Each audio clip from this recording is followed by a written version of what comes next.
importante, amigos. Aquí tenemos un muy buen ejemplo de una casa típica jalapeña del siglo XIX. Vean qué hermosa fachada que digamos, conservado intacta con estos 5 vanos que estamos viendo aquí, que son los, digamos, el portón y los balcones para el romanticismo decimonónico. Pero luego tenemos esta decoración tablereada, que también es muy hermosa. Luego tenemos la cornisa volada, que nos sirve para el techo de la familia. Vamos a seguir, vénganse. ¿Ven lo que les digo? A mí me encanta Jalapa, pero sobre todo la calle Jalapeños Ilustres, porque es como la síntesis de sus diferentes épocas. Esta calle es un dechado de estilos arquitectónicos y también de leyendas y también de personajes, y esta es la atmósfera, porque también el caos vial jalapeño es típico, o sea, ya no para en todo el día. Entonces hay que acostumbrarse a eso, a convivir con la historia, con la cultura y el tráfico contemporáneo. Pero, ¿a dónde voy? Atrás de mí, ven ustedes esta postal maravillosa de edificios neoclásicos. Es interesante cómo el siglo XIX también deja su huella, su impronta arquitectónica. Y es lo que le digo, la arquitectura materializa la mentalidad de una época, el gusto de una sociedad. Y aquí vemos precisamente la mentalidad de una época reflejada en el Asilo Sayago. Una casa que va a donar Mariana Sayago. Los Sayago van a ser una familia en la segunda mitad del siglo XIX, que son de Naulinco, se dedican al comercio y ellos hacen una gran fortuna. Esta gran fortuna, como toda sociedad provinciana, no se presume con vanidades, sino aquí es interesante que la familia Sayago, los 3 hermanos, 2 hombres y una mujer, donan su casa. Ellos mueren, Mariana Sayago hereda toda la fortuna de sus hermanos y ella se queda con esta casa hermosísima de Jalapeños Ilustres número 90. Y entonces doña Mariana Sayago muere en 1891, por ahí así, y dona una gran cantidad de dinero y esta casona señorial del siglo XIX, bueno, siglo XIX, pero también con algo muy interesante, el portón que es neoclásico, los 4 vanos que son los balcones, son de paredes muy anchas, es decir, son más o menos unos 2 metros de grosor de estas paredes, esa solidez. Vean ustedes también los balcones superiores, ¿verdad? Que son otra vez 5 vanos y el balcón central rematado por una mixtilínea neoclásica. Este asilo fue muy importante, ha sido muy importante en Jalapa en el siglo XX y XXI porque la familia Sayago dejó asegurada su fortuna y su casa para que funcionaran en favor de los ancianos, la gente de la tercera edad desvalida, hasta el día de hoy. Imagínense que sigue funcionando gracias a la sociedad civil y gracias también al apoyo gubernamental, a cuentagotas, pero ahí viene el apoyo gubernamental. Vean ustedes qué bonitas casas. Allá tenemos otra, también del siglo XIX. Vean cómo tiene su alerón de teja, la cornisa neoclásica, los 4 vanos, 3, digamos, balcones y el arco central del portón. Y arriba, evidentemente, esta baranda que tienen para también servir de observatorio para las familias que luego salían a ver los desfiles. Allá adelante, otra casa del siglo XIX que fue restaurada por la Universidad Veracruzana y que hoy es una importante galería, la Galería Alba de la Canal, una de las más bonitas de la ciudad de Jalapa. Y luego más abajo seguimos teniendo otra casa del siglo XIX, la que está pintada de blanco y azul. Y finalmente una casa de la década de los 20, finales de los 20, principios de los 30. Esto es la calle Jalapeños Ilustres, un museo de las épocas de Jalapa. Vamos a continuar.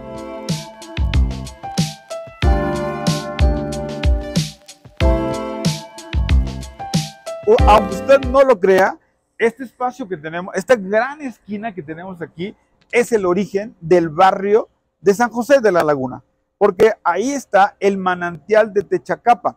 El manantial de Techacapan significa río, ¿verdad? Río que baja sobre la arenisca. Y este arroyo, perdón. Entonces, este manantial, ¿dónde está? Existe, tiene 1000 años adentro de en este terreno. Adentro del Instituto Nacional para los Pueblos Indígenas, que es aquella arquitectura, en el patio central hasta el fondo, usted va a encontrar un pozo, un brocal de pozo. Y ese brocal es nada menos que el manantial milenario del barrio de Techacapan y después del barrio de San José. Alrededor de ese manantial, en la época colonial toda esta parte va a ser los lavaderos. Hasta el día de hoy se queda un poco de esta agua fluyendo en aquella esquinita al lado de este edificio color de rosa. Ahí hay una fuente de agua que está fluyendo. Pero antes de seguir para allá, tenemos que contar una cosa interesante. Estos lavaderos fueron destruidos hasta 1922 y se construyó un pequeño mercado, el mercado de Techacapan, en esta esquina.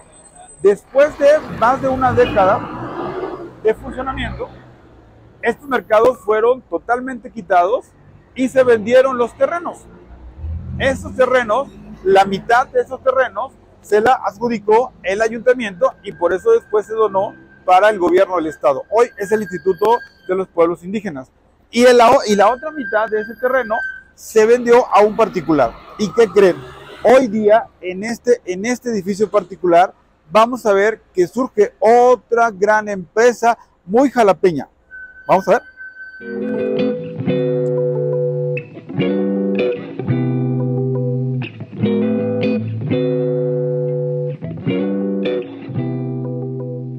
Ven, aquí está esta fuentecita con agua que conecta con el manantial de Techacapa, porque casi nadie lo sabe, pero por ejemplo, estas casas están construidas sobre pilares de piedra maciza para que el agua del manantial de Techacapa fluya con naturalidad. En esta casa tiene un subterráneo, y ese es un subterráneo como si fuera un estacionamiento público hasta abajo, y ahí se ven los pilares, y luego el agua corriendo, porque no podemos quitarle esta vida al agua natural del manantial de Techacapa. Está abajo de estas casas.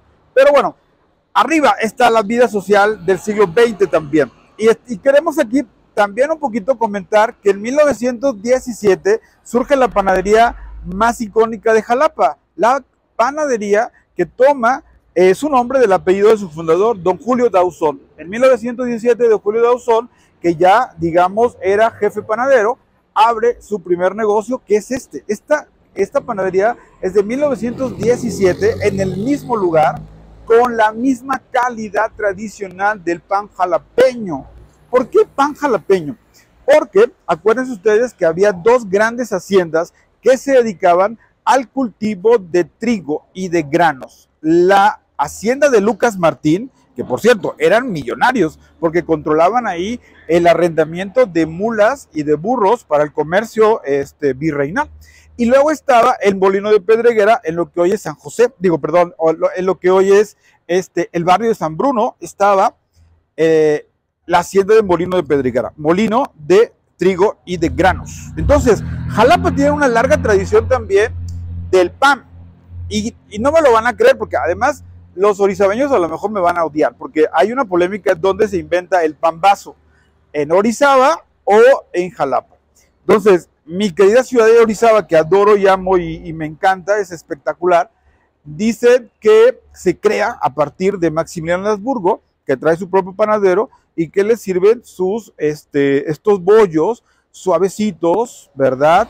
Totalmente espolvoreados para que no se rocen los castos labios de Maximiliano.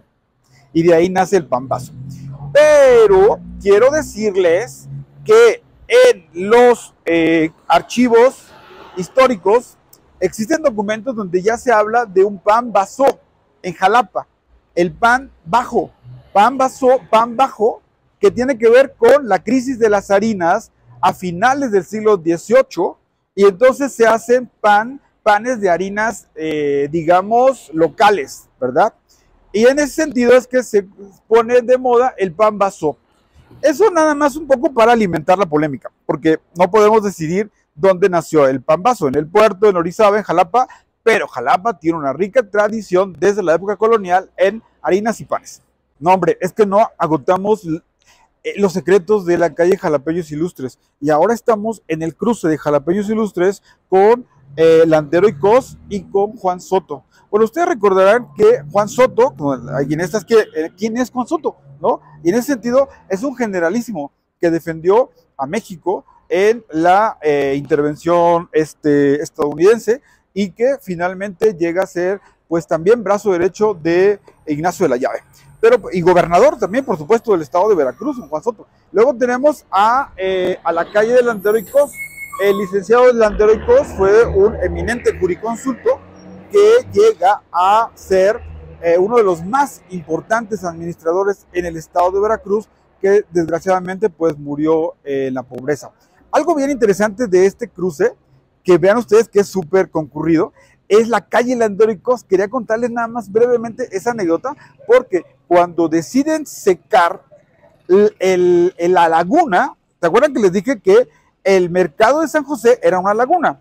Pues deciden secar la laguna, según nos cuenta la crónica del maestro Bermúdez Gorrochotegui, deciden secar la laguna, hacen un canal y aprovechan el desnivel natural que ya tenía el arroyo de Techacapa, que iba a llegar hasta Los Berros, y entonces hacen una laguna y todo esto es un canal para desaguar la laguna de San José.